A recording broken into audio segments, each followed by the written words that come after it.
বাংলা শস্য বিমা যে টাকা, সেই টাকা কিন্তু দেওয়া যে কাজ, সে কাজ কিন্তু অলরেডি শুরু হয়ে গেছে। অন স্ক্রিন আপনারা দেখতেই পাচ্ছেন একটা আপনার বাংলা শস্য বিমা যে আপনার স্ট্যাটাস আছে, সেই স্ট্যাটাস কিন্তু আমরা এখানে আমরা শো করছি, যেখানে আপনার প্রথমেই আপনি দেখতে পাবেন যে ফার্মারের যে আপনার আইডি নাম্বার আছে, আইডি নাম্বার অলরেডি জেনারেট হয়েছে।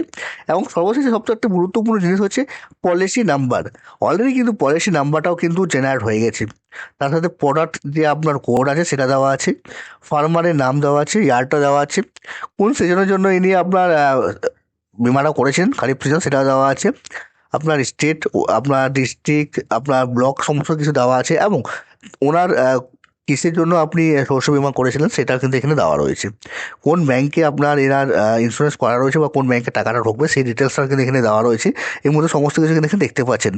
এখানে সর্বশেষে যে ঘরটি রয়েছে আপনার ক্লেম নট রিপোর্ট বলে, সেই অপশনে যদি আপনি ক্লিক করেন, সেই অপশনে ক্লিক করলে ক্লেম ডিটেলস বলতে গেলে এরকমভাবে আপনার পেজটা খুলে যাচ্ছে। যেখানে আপনার ক্লেম আইডি নাম্বার থাকবে, সেই ঘরটি ফাঁকা রয়েছে। ক্লেম টাইপ, সেই ঘরটাও ফাঁকা রয়েছে। এবং ক্লেম ডেট, সেই ঘরটাও আপনার ফাঁকা রয়েছে। এবং তারই সাথে সাথে ক্লেম অ্যামাউন্ট যেটা রয়েছে সেই ঘরটাও ফাঁকা রয়েছে। এবং ইউটিআর নাম্বার, সেই ঘরটাও কিন্তু ফাঁকা রয়েছে। তো যেহেতু এখনও টাকা ছাড়েনি, তবে তার জন্য কিন্তু এই যে ঘরগুলো রয়েছে সেই ঘরগুলো কিন্তু ফাঁকা রয়েছে। তো টাকা কবে ছাড়বে? রাজ্যের মুখ্যমন্ত্রী কিন্তু বলে দিয়েছিলেন যে টাকা আছে, সেই টাকা কিন্তু কবে ছাড়বে, ডিসেম্বর মাসে। তো সেই ডেটটা কবে? তো সেই ডেটটা চলুন আমরা শুনে আসি রাজ্যের মুখ্যমন্ত্রী কী বলেছিলেন, বা কোন দিন যে টাকা, সেই টাকাটা ছাড়বে বলেছিলেন।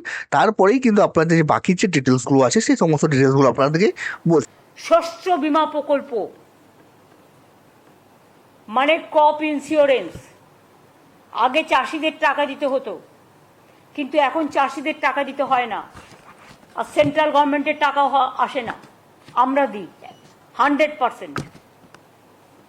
1,02,00,000 কৃষককে বাংলা শস্য বীমা রাজ্য সরকারের নিজস্ব তহবিল থেকে আরও 3,221 কোটি টাকা সহায়তা করা হয়েছে।